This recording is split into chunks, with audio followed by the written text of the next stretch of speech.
مشکل سے 5 منٹ کے بعد آگے والی گاڑی چل پڑی۔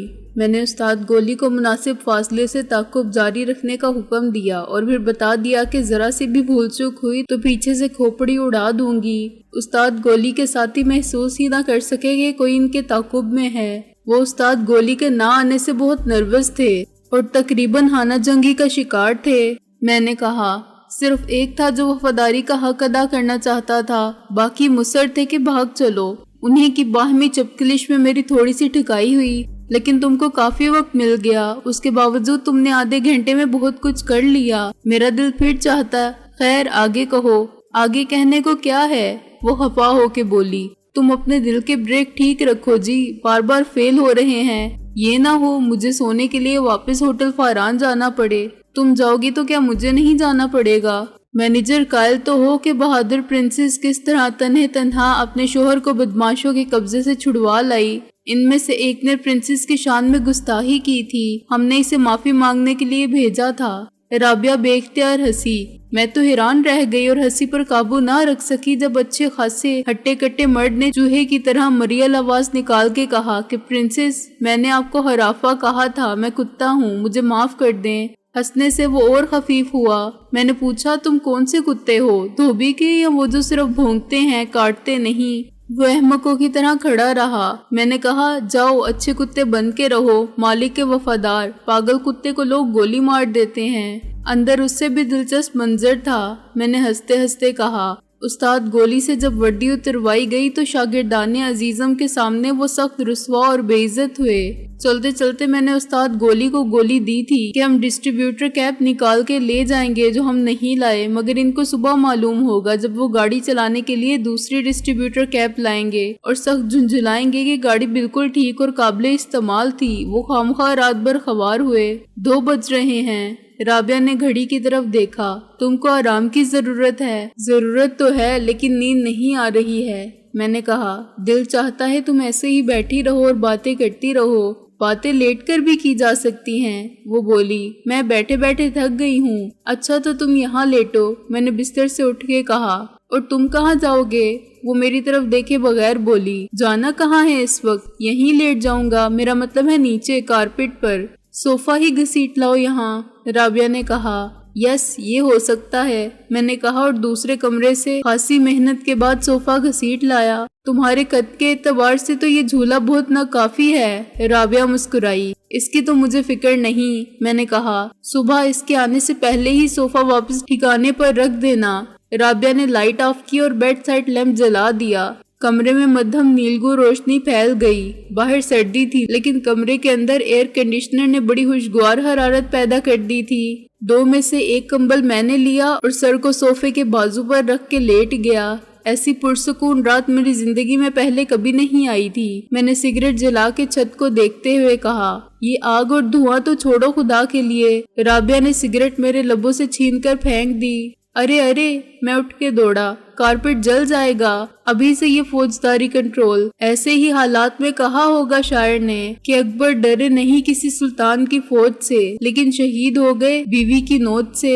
میں سگریٹ کو ایشٹرے میں بجھا کر پھر وہیں آ بیٹھا۔ اپنی نظر کو میں نے رابعہ کے چہرے سے بھی دور رکھا جو اس خاموشی، اس ماحول اور اس روشنی میں یوں دمک رہا تھا جیسے 14ویں کا چاند، اور مجھے اس کی کشش یوں تہ و بالا کر رہی تھی جیسے میں سمندر ہوں۔ اعصابی کشیدگی کو کم کرنے کے لیے میں نے باتیں شروع کر دی۔ چپکے آہستہ آہستہ سرگوشی میں ہم گزرے وقت کی باتیں کرتے رہے۔ پھر آنے والے وقت کی بات خود بخود میرے لبوں پر آ گئی اور میرے خواب میرے الفاظ میں ڈھل گئے۔ نہ جانے میں کب تک بولتا رہا۔ جب میں نے دیکھا تو وہ سو چکی تھی۔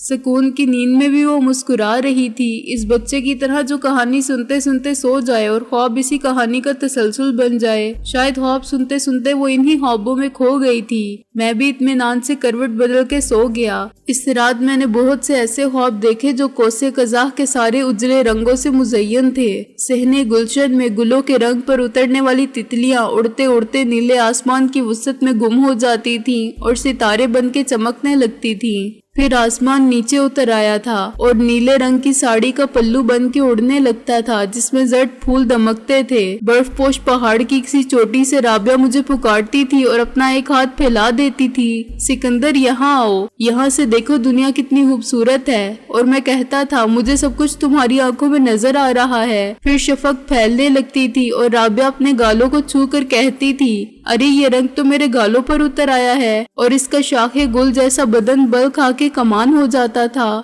خوابوں کے یہ سلسلے کسی سلسلہ کوہ کی طرح حد نگاہ تک پھیلے ہوئے تھے اور آپس میں یوں ملے ہوئے تھے کہ ایک دوسرے کو جدا کرنا محال تھا۔ آخری خواب جو مجھے یاد رہا مری اور نتھیا گلی کے کوہساروں کا تھا، جہاں بلند و بالا یوکلپٹی کے گھنے درختوں کے ان گنت تنے تھے اور ان کی شاخیں انتہائی اونچائی پر آپس میں یوں ملتی تھیں کہ سرسبز چھت کے سوراخوں میں سے بادل گزرتے دکھائی دیتے تھے۔ بادل نیچے وادیوں میں معلق تھے اور ارد گرد کے جنگل میں بھی دھند کے پہاڑ بنے کھڑے تھے، غبار کے مرغولے بن کر گھوم رہے تھے اور دھوئیں کی چٹان بن کر ہماری راہ میں حائل ہو جاتے تھے۔ ٹپ ٹپ ٹپکتی بوندوں کے ساتھ یوکلپٹس کے بھیگے پتوں کی مہک اور گہری وادیوں میں گونجنے والا بارش کا شور اپنی بازگشت کے ساتھ سنائی دیتا تھا۔ رابعہ، میں نے ادھر ادھر دیکھ کے پکارا اور وہ اچانک ایک بادل سے نکل آئی، پھوار تیز ہو گئی۔ ہنسی کی آواز پر میں نے آنکھیں کھولی، پانی کے چند اور چھینٹے مجھ پر گرے۔ میں ہڑبڑا کے اٹھ بیٹھا، جناب اٹھیے، بس اب کے لذت خواب سحر گئی۔ تو یہ تم تھی مجھ پر چھینٹے اڑا رہی تھی؟ میں سمجھا بارش ہو رہی ہے، میں نے آنکھیں مل کے کہا۔ تمہیں تو اپنی نہیں میری زیادہ فکر تھی، نیند کی حالت میں بھی مجھے پکار رہے تھے۔ وہ پھر ہنسی، لیکن میں دم بخود بیٹھا رہا، اس کے پیکرے حسن کی تجلی نے میری نگاہوں کو خیرہ کر دیا تھا۔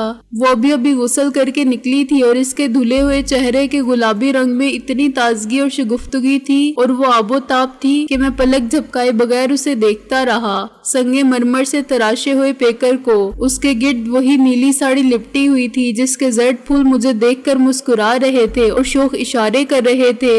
رابعہ کی آنکھوں میں حیا کا رنگ تھا اور پیار کا رنگ تھا، غرور کا اور فتح کا رنگ تھا، اور وہ سب رنگ تھے جو محبت کے رنگ ہوتے ہیں۔ کھلی آنکھوں سے بیٹھے بیٹھے پھر سو گئے؟ رابعہ نے جھک کر کہا اور میری آنکھوں میں جھانکا۔ کیا دیکھ رہے ہو؟ ایک شعر کی تفسیر، رنگ پہ راہن کا، خوشبو زلف لہرانے کا نام، موسم گل ہے تمہارے سامنے آنے کا نام۔ ترمیم کے لیے معذرت، 9 بج رہے ہیں ڈاکٹر صاحب، رابعہ بولی۔ اسی وقت دروازے پر دستک ہوئی۔ اف، آ گیا وہ رنگ میں بھنگ ڈالنے والا۔ میں نے چھلانگ لگا کے اترتے ہوئے صوفے کو گھسیٹا اور بڑی مشکل سے وہیں پہنچایا جہاں رات کو تھا۔ کمبل کو بیڈ پر پھیلایا اور 2 تکیوں کو ساتھ رکھا اور ایک نظر اس سیٹ کو دیکھا جو بیڈ روم کا نقشہ صحیح پیش کرتا تھا، ان میاں بیوی کے بیڈ روم کا جن کی ازدواجی زندگی انتہائی قابل رشک ہو۔ رابعہ نے آئینے میں سب کچھ دیکھا اور آئینہ بھی لال ہو گیا۔ پھر دستک ہوئی تو میں نے نیند سے بوجھل آواز میں کہا، کون آ گیا اتنی صبح صبح؟ اور دروازہ کھولا۔ دروازہ کھلتے ہی میری نیند ہاتھوں کے طوطے کی طرح اڑ گئی اور میں بے اختیار پیچھے ہٹا۔ میرے سامنے محسن کھڑا تھا، تھکا ہوا، پس مردہ، تباہ حال۔ تو رات کو فون آیا تھا، صبح خود آ گیا؟ میں نے کہا۔ رابعہ نے پلٹ کر اسے دیکھا۔ ہاں، وہ اندر آ کے دھڑام سے کرسی پر گر گیا۔ مجھے اسی لیے فوراً آنا پڑا۔ کہاں تھے تم دونوں؟ ہم کہاں تھے؟ یہی تھے۔ کیوں رابعہ؟ میں نے اس بچے کی طرح کہا جس کی چوری پکڑی جائے۔ رابعہ نے مسکرا کے منہ پھیر لیا کیونکہ محسن بیڈ روم کے سیٹ کو بڑے غور سے دیکھ رہا تھا۔ جھوٹ بکتے ہو تم دونوں، نہ رابعہ اپنے ہوٹل میں تھی نہ تو یہاں تھا۔ محسن بولا، رات کے 12 بجے تک۔ وہ کچھ ایسا ہے کہ ہم تو نیک بچوں کی طرح سورج ڈھلتے لوٹ آنا چاہتے تھے مگر کھانے میں ذرا دیر ہو گئی۔ میں نے کہا، ایک جگہ پکنک پر جانا پڑا، لیکن تیری شکل کیوں ایسی ہو رہی ہے؟ امی تو ٹھیک ہے نا؟ محسن نے نفی میں سر ہلایا اور دیوار کو گھونٹتا رہا۔ کل ان کا انتقال ہو گیا، صبح 9 بجے کے قریب۔ انتقال ہو گیا؟ میں نے یوں کہا جیسے یہ ناممکن تھا۔ رابعہ ڈریسنگ ٹیبل کے سٹول پر سے اٹھی اور محسن کے قریب آ کے کھڑی ہو گئی۔ ہم سب بے حس و حرکت اور ساکت و صامت حلا میں دیکھتے رہے۔ ان سب باتوں کی بازگشت ایک پورا سیب سرگوشی بن کے کمرے میں پھیلنے لگی جو محسن نے مجھ سے اور رابعہ سے گزشتہ روز اسی وقت کی تھی۔ وہی وقت تھا جب اس کی ماں کے سرہانے فرشتہ اجل قرض جان کی وصولی کے لیے پہنچا تھا اور بیٹے کی دید کی منتظر نظروں نے اسے تصور میں دیکھا تھا۔ اس کے مجبور دل نے آخری بار دھڑکنے سے پہلے اسے یاد کیا تھا اور یہ یاد سینکڑوں میل کی مسافت طے کر کے وقت کے لہروں پر اس مقام تک پہنچی تھی جہاں بدقسمت بیٹا اس جنت کی بات کر رہا تھا جو ماں کے قدموں کے نیچے ملتی ہے۔ اس وقت میں نے سوچا تھا کہ یہ ذکر اچانک کیسے چھڑ گیا، بات کہاں سے شروع ہو کے کہاں آ گئی۔ جواب میری سمجھ میں اب آیا، وہ ایک ہی وقت تھا جب ماں نے بیٹے کو یاد کیا اور بیٹے کو ماں کی یاد آئی۔ ٹیلی پیتھی، ربط باہمی کی پراسرار قوت جو قلب و نظر کو ہم آہنگ کر دیتی ہے۔ عالم بالا کی جانب محو سفر روح کے قیام کا مختصر وقفہ، کتنی عجیب بات ہے۔ رابعہ نے کہا، کل صبح اسی وقت ہم انہی کی باتیں کر رہے تھے، اور کتنی بدبختی کی بات ہے سکندر۔ محسن بولا کہ اس وقت ان کے پاس شہلا کے سوا کوئی نہیں تھا، نہ شوہر نہ بیٹا۔ انکل آفس میں ہوں گے، میں نے دکھ سے کہا۔ محسن کی آنکھوں سے بہنے والے خاموش آنسو اس کے رخساروں پر لکیریں بنا رہے تھے اور اس کی گود میں گر رہے تھے۔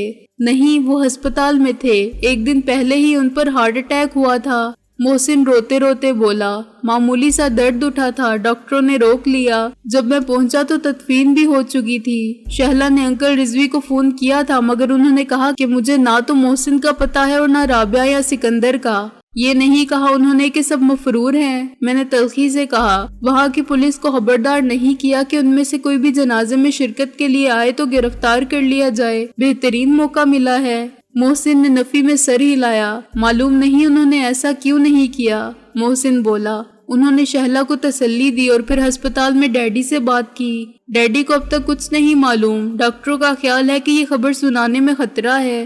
انکل رضوی نے ان سے بھی کچھ نہیں کہا، بلکہ ڈیڈی نے تو خیریت پوچھی تھی اور انکل رضوی نے کہہ دیا کہ ٹھیک ہے، تم فکر مت کرو۔ وہ فرض شناس آدمی کتنا بھی سخت کیوں نہ نظر آتا ہو، سینے میں تو آدمی کا دل رکھتا ہے اور دل پتھر نہیں ہو سکتا۔ وہ بھی مجبور ہو گئے۔ پہلی بار انہوں نے افسری کو فراموش کر دیا اور جانتے بوجھتے اپنے نامہ اعمال میں خود اپنے ہاتھوں ایک جرم لکھ دیا۔ یہ بات انکل شیروانی سے چھپائی تو نہیں جا سکتی۔ میں نے متفکر ہو کے کہا، ہاں ابھی ایک ہفتہ تو وہ ہسپتال میں رہیں گے۔ محسن نے کہا، ڈاکٹروں نے کہا ہے کہ وہ خود آہستہ آہستہ انہیں ذہنی طور پر تیار کریں گے اور پھر بتا دیں گے کہ وہ اکیلے رہ گئے ہیں۔ تو ان سے ملنے تو گیا ہوگا؟ میں نے کہا، شہلا بھی جاتی ہوگی، اس بیچاری نے تو سب سے زیادہ ظلم برداشت کیا۔ محسن بولا، کوئی اور ہوتا تو اس کا نروس بریک ڈاؤن ہو جاتا۔ دونوں طرف کی تیمارداری، گھر سے ہسپتال اور ہسپتال سے گھر، بے شک گاڑی تھی لانے لے جانے کے لیے۔ ہسپتال میں ڈاکٹروں نرسوں کی دیکھ بھالی بہت اچھی تھی اور گھر پر بھی ڈاکٹر صبح شام آتا تھا، لیکن شہلا کی اعصابی کشیدگی کا علاج کرنے والا کوئی نہیں تھا۔ ادھر گھر میں بھی ہر وقت خطرے کی تلوار کا سایہ، ہسپتال میں بھی ہر لہجہ خون کا آسیب اور یہ دھڑکا کہ کہیں کچھ ہو نہ جائے۔ اسے تو کوئی تسلی اور حوصلہ دینے والا بھی نہ تھا۔ اس کی توجہ ہٹانا، کچھ دیر کے لیے تفکرات سے نجات دلانا اور تھوڑی بہت تفریح فراہم کرنا اس کی ذہنی اور جسمانی صحت کے لیے ضروری تھا، مگر وہ اکیلی تھی اور اس کا نہ کوئی غم گسار تھا نہ ساتھی۔ فوزیہ ہوتی تو اسے کوئی ہم عمر تو مل جاتا باتیں کرنے والا، لیکن وہ نہیں آ سکتی تھی۔ امی کے انتقال کے بعد وہ ہمت ہار گئی۔ ڈاکٹروں نے اسے سکون آور دوائیں دے کر سلا دیا۔ میں رات کو 9 بجے پہنچا تو فوزیہ بھی آ چکی تھی، اس کا شوہر بھی تھا۔ وہ دونوں ابھی چہلم تک وہیں رہیں گے۔ میں رات 9:30 بجے قبرستان گیا اور 10 بجے واپس پہنچا، چہرے سے رنج و غم کے آثار مٹا کے مسکراتا ہوا اور مطمئن۔ ڈیڈی بہت حیران ہوئے، کہنے لگے، رضوی صاحب نے بھیجا ہوگا تم کو، حالانکہ میں نے کہا تھا کہ کوئی سیریس بات نہیں۔ انکل رضوی جنازے میں شریک ہوئے تھے؟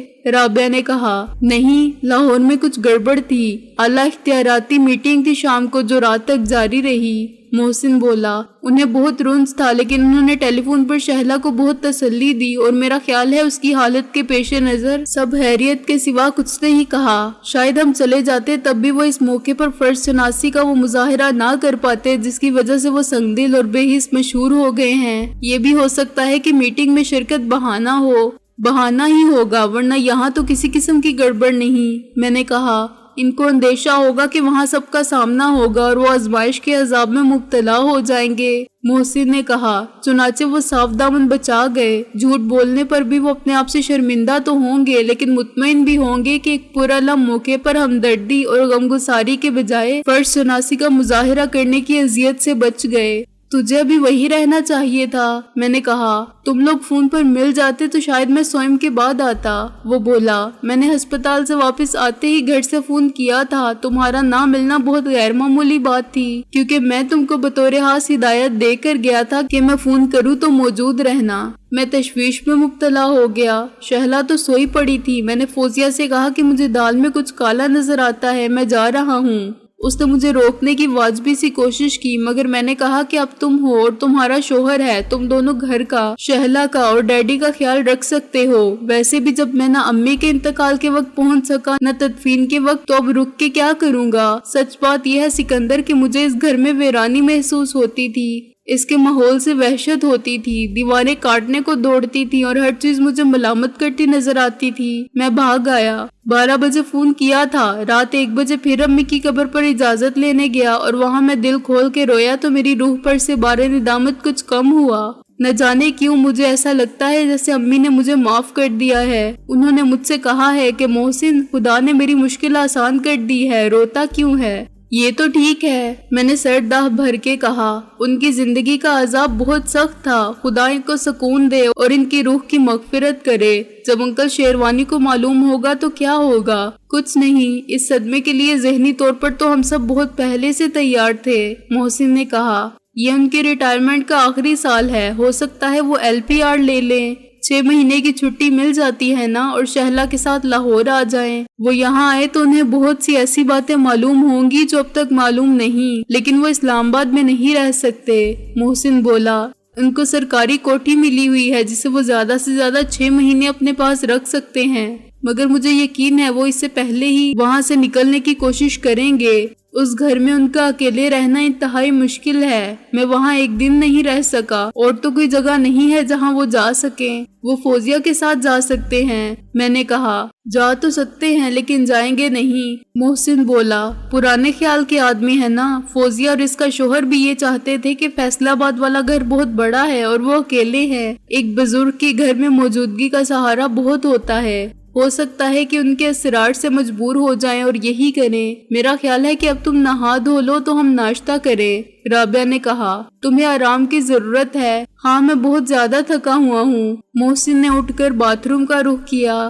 میں اور رابعہ وہی بیٹھے اسے ہمدردی سے دیکھتے رہے۔ ناشتے کے بعد محسن نے میرے اور رابعہ کے منع کرنے کے باوجود ولیم ٹین کی 2 گولیاں کھائیں اور بے سدھ ہو کے پڑ گیا۔ ہم نے اسے گزشتہ شب کی مارکا آرائی کے بارے میں کچھ بتانے سے گریز کیا۔ میں نے رابعہ کو ساتھ لیا اور باہر نکل گیا۔ البرٹ وکٹر ہاسپٹل فون کرنے سے ہمیں معلوم ہوا کہ نازلی اب ہوش میں ہے۔ کیا ان کے بھائی موجود ہیں؟ میں نے کہا۔ جی نہیں، وہ ڈیوٹی پر ہیں، ابھی ان کا بھی فون آیا تھا، نرس نے جواب دیا۔ وہ شام کو آئیں گے۔ ان کے پاس کون ہے؟ میں نے محتاط لہجے میں پوچھا۔ مس نازلی کے پاس صرف ان کی والدہ، نرس نے کہا، اور ایک کانسٹیبل جو روم کے باہر بیٹھا ہے۔ میں نے رابعہ سے کہا کہ اس وقت نازلی کو دیکھنے کے لیے جانے میں کوئی حرج نہیں، مگر اس نے میرے خیال کی شدت سے مخالفت کی۔ انکل اور شیخ کا اعتبار نہیں ہو سکتا ہے، انہوں نے سادہ کپڑوں میں پولیس وہاں متعین کر دی ہوگی، عملے میں پولیس کے افراد شامل ہوں گے۔ نرس کے جوابات سے شک تو مجھے بھی ہوتا ہے، میں نے غور کر کے کہا۔ جتنا میں نے اس سے پوچھا تھا نرس نے اس سے زیادہ ہی بتایا۔ اچھا تو تمہارے ہوٹل چلتے ہیں، میں نے کہا۔ یہ نہ ہو مینیجر پولیس کو فون کر دے کہ یہاں ایک پرنسس مقیم تھی جو بالکل جیکی چین کا زنانہ ماڈل تھی، مار دھاڑ سے بھرپور، اپنے شوہر کو اغوا کرنے والوں سے چھڑوانے کے لیے خنجر ابرو، تیرے نظر اور شمشیر حسن کے علاوہ ریوالور سے مسلح گئی تھی، مگر ابھی تک لوٹی نہیں ہے۔ اور اگر اس نے پہلے ہی فون کر کے پولیس کو ساری کہانی سنا دی ہو، پھر کیا؟ پرنسس غائب، میں نے کہا۔ مینیجر ثابت کرتا پھرے کہ اس نے نشے میں کوئی خواب نہیں دیکھا تھا۔ شام تک ہمیں ویسے بھی جگہ بدل لینی چاہیے۔ ہوٹل فاران میں اب تمہارا کیا ہے؟ میرا تو کچھ نہیں، اپنے کپڑوں کا سوٹ کیس اٹھا لائی تھی، بلکہ اٹھوا لائی تھی، رابعہ بولی۔ محسن کے کپڑوں کا سوٹ کیس ہے؟ محسن میرے کپڑے پہن سکتا ہے لیکن ہمارے وہ خصوصی ملبوسات اہم ہیں، میں نے کہا۔ ایک پولیس افسر، ڈاکیے اور ویٹر کی وردی، اور وہ فقیری لباس۔ وہ سب میرے سوٹ کیس میں ہیں، رابعہ نے کہا۔ محسن کے سوٹ کیس میں جگہ نہیں تھی۔ ویری گڈ، پھر تو کوئی خاص ضرورت نہیں رہتی لوٹ کر جانے کی، میں نے کہا۔ میں مینیجر کو مطلع کر دیتا ہوں۔ جی پی او کے سامنے سے گزرتے ہوئے میں نے کار روکی اور فون کرنے کے لیے اندر چلا گیا۔ ہوٹل فاران کا نمبر مجھے ڈائریکٹری میں دیکھنا پڑا۔ اس کے بعد کوئی بوتھ خالی ہونے کا انتظار کرنا پڑا۔ تقریباً 10 منٹ کے بعد مجھے ہوٹل فاران کے آپریٹر نے مینیجر کی لائن دی۔ مینیجر صاحب، دیکھیے آپ کے ہوٹل میں ایک پرنسس صوفیہ مقیم ہے، میں نے کہا۔ پرنسس صوفیہ؟